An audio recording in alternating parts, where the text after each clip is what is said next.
The blue car doesn't move until Jess pushes it. This is the law of inertia, or Newton's first law. At the beginning of the ramp, made out of Disney movie videotapes, the car had 100% potential energy.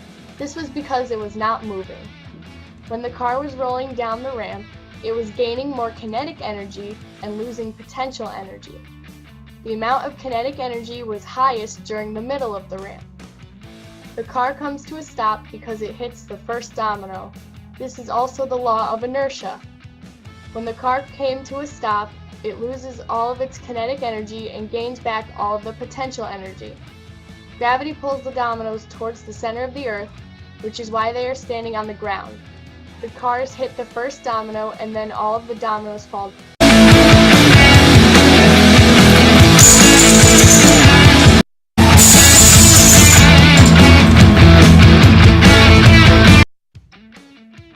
The dominoes fall down. The ball at rest has 100% potential energy. The last domino has a string attached to a stick. The stick serves as a barrier so the ball doesn't move. The last domino is knocked down and the ball rolls down the ramp. As it rolls down the ramp, it gains kinetic energy while losing potential energy. As it rolls down the floor, the kinetic energy decreases. As it comes to a stop, the amount of potential energy increases.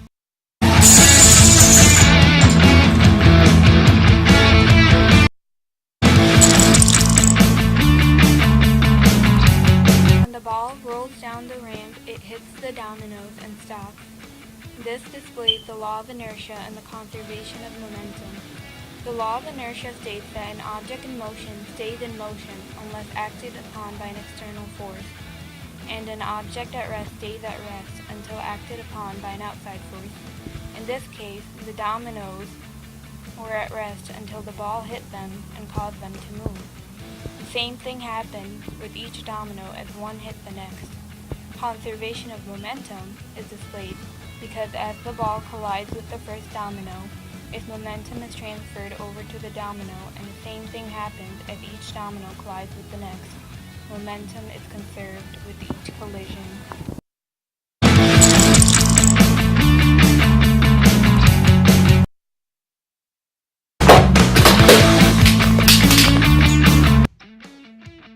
In this little clip of our Rube Goldberg machine, I'm going to talk about gravity and how it affects the object. When the dominoes get pushed, the weight of the domino and gravity makes them fall. Like the saying goes, the bigger you are, the harder you fall. As the DVD is standing, they have more potential and kinetic energy. It has the ability to fall, but not actually falling. When they begin to fall, the takes up kinetic energy, like previously discussed. It replicates the domino effect, eventually pulling on a string, causing the next reaction.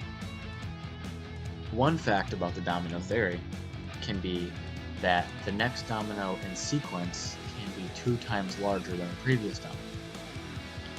Let's say it's a 5-pound domino as your first domino. The next one can be 10 pounds and still fall.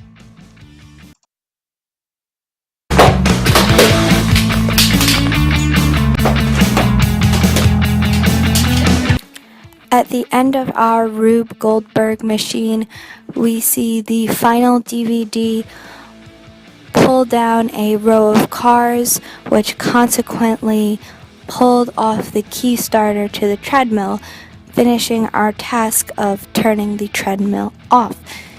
Because of the domino effect with the DVDs, when the last DVD fell, it pulled a tight string that was tied to one car off the couch, which then pulled a shorter string that connected both cars together off, which pulled another car that was tied with a short string off, which then pulled the key starter out of the treadmill.